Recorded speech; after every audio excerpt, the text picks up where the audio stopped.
আজকের ভিডিওতে আমরা কথা বলবো আরসিবি বনাম পাঞ্জাব কিংস ম্যাচ নিয়ে, যেখানে বেঙ্গালুরু দুর্দান্ত পারফরমেন্স করে প্লে অফের টিকিট নিশ্চিত করলো আইপিএল 2026-এর প্রথম টিম হিসেবে।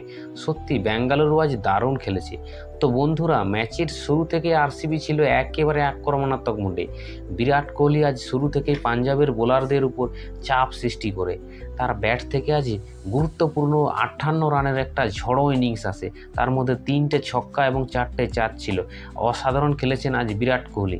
আজ একটু আমরা যদি বিরাট কোহলি নিয়ে আলোচনা করি, তো বিরাট কোহলি 37 বছর বয়সেও অরেঞ্জ কাপের লিস্টে রয়েছে তৃতীয় নম্বরে 542 রান করে। সাই সুদর্শন ও সুমন গিলের পরেই আমাদের বিরাট কোহলি আছে। আশা করি বিরাট কোহলি কামব্যাক করে 1 নম্বর স্থান দখল করবে। সত্যি 37 বছরও বিরাট কোহলি অরেঞ্জ কাপের লিস্টে, এবং সঙ্গে দিয়েছিলেন আজ দেবদূত পাটিকালও একটা গুরুত্বপূর্ণ ইনিংস খেলেন। যদি আজকে আমরা দেখি ভেঙ্কটেশ আয়ার হচ্ছে আজকের ম্যাচের আসল হিরো। তিনি তৃতীয় ম্যাচেই হাফ সেঞ্চুরি করেন। তিনি মাঠ থেকে নেমেই আজ বড় বড় শট খেলতে শুরু করেন। 4 ছক্কার বৃষ্টি নামিয়ে মাত্র কয়েক বলেই ম্যাচ পুরো বদলে দেন তিনি।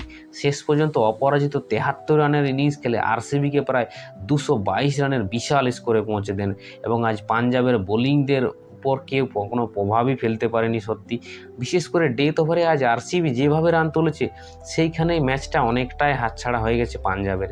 টিম ডেভিড আজ 11 বলে 28 রান করে সত্যি অসাধারণ খেলেছে। পাঞ্জাব, যদি চেজটা নিয়ে কথা বলি, পাঞ্জাবের চেজ, তাহলে এরপর রান তাড়া করতে নেমে শুরুতেই বড় ধাক্কা খায় পাঞ্জাব কিংস। আরসিবির অভিজ্ঞ পেস বোলার ভুবনেশ্বর কুমার একের পর এক গুরুত্বপূর্ণ উইকেট নিতে থাকেন। অধিনায়ক শ্রেয়স আয়ার মাত্র 1 রান করে আউট হয়ে গেলে বিরাট চাপে পড়ে যায় পাঞ্জাব কিংসের টিম। যদিও শেষ দিকে শশাঙ্ক সিং লড়াই করার চেষ্টা করলে, কিন্তু প্রয়োজনীয় রান রেট এতটাই বেশি ছিল যে পাঞ্জাবের ম্যাচে ফেরা হয়নি, সত্যি হয়নি। আজ শেষ পর্যন্ত পাঞ্জাব কিংস 199 রানে অল আউট হয়ে যায় এবং আরসিবি ম্যাচটা জিতে যায়।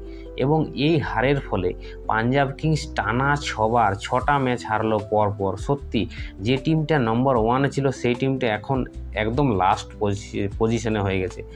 এখন বড় প্রশ্ন, এবার কি আরসিবি সত্যি আইপিএল ট্রফি জিততে পারবে 2026-এও? তোমাদের কি মনে হয়?